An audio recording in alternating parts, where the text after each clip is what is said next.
go for the topic law of diminishing marginal utility. So law of diminishing marginal utility means utility. First we will see what is utility. Utility in the sense the satisfaction what we get by using a product.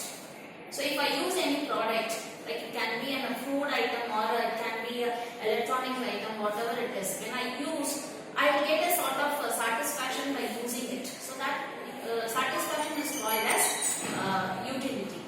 So when the satisfaction reduces, it is called as diminishing utility. So we will see the law of diminishing marginal utility with an example. Here I have drawn some chart and a table.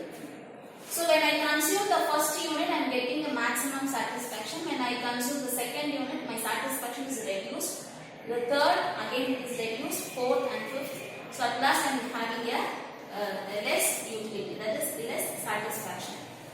If you see this chart, the utility is decreasing, it is sloping downwards, and at one point it is touching the origin and it is flowing for the negative side. It means after a certain point of utilization, if we keep on utilizing the product, if we keep on tasting that product, at one point we will have a dissatisfaction. So the negative part of this chart is called as dissatisfaction. So let us see with an example.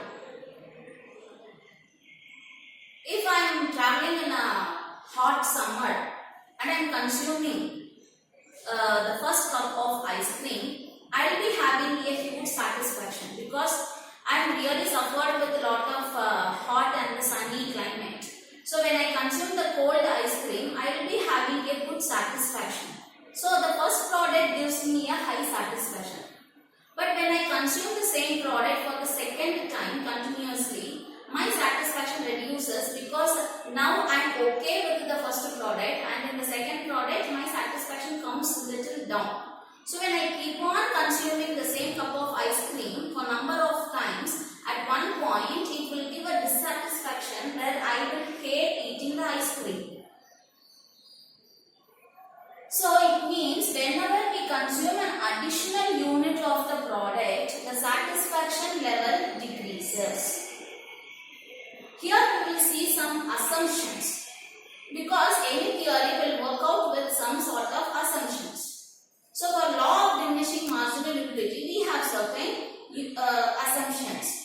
The first assumption is the consumer should be rational. Yes, a consumer who uses the product should know everything about the product, the price, the market share, the availability of the product, the competitors, each and everything they have to know it. They want to have a complete knowledge of the product. The second assumption is there should not be any intervals. For example, I eat the first cup of ice cream in the morning. I am eating the second cup of ice cream in the afternoon. So there is a lot of interval. The time gap is very huge. So there will be no satisfaction level or dissatisfaction level when the time is increasing. When that is the interval is increasing. So at the same time I have to consume. For example, if I consume in the morning, immediately after consuming the first cup, I want to consume the second cup. Immediately I want to consume the third cup. I should not give a sort of intervals. So there should not be intervals in usage of the product. The third assumption is the flavor.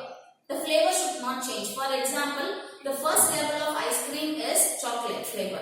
If I consume the second cup for strawberry flavor or vanilla flavor or any other flavor, then I will be tasting some different products, so I will not get any dissatisfaction of the product. So it means the first cup of ice cream is also chocolate, second cup is also chocolate, third cup is also chocolate. So I have to consume the same flavor for number of times. The next assumption is the quantity. For example, I should not consume a small cup first and a big cup the next. If it is a 50 gram, then I have to consume all the cups as 50 grams. If it is 100 gram, then I have to consume all the cups as 100 grams. So there should not be any deviations in the quantity of the product. So these are the assumptions. Where there are some exceptions for this product also, for this theory also. For example, this theory will not work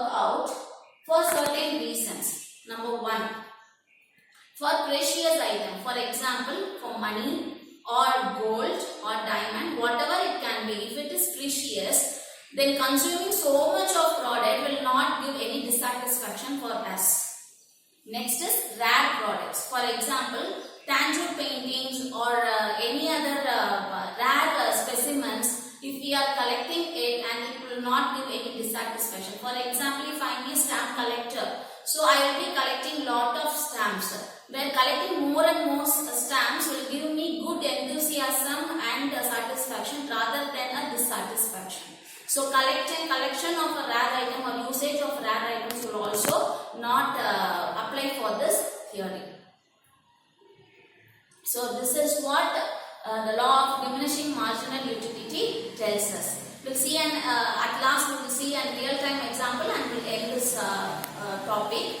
So for example, if we go for any, those days we are using telephones, and later on we get bored with the telephones and we used cardless phones, and once again we have lost the enthusiasm and we started concentrating more on the mobile phones, and later on today we are getting Android. So when the manufacturer's side or any other product givers, they are for them this law of diminishing marginal utilities helps a lot, because for innovating a new product or for upcoming with a new project, this law of diminishing marginal utility helps us.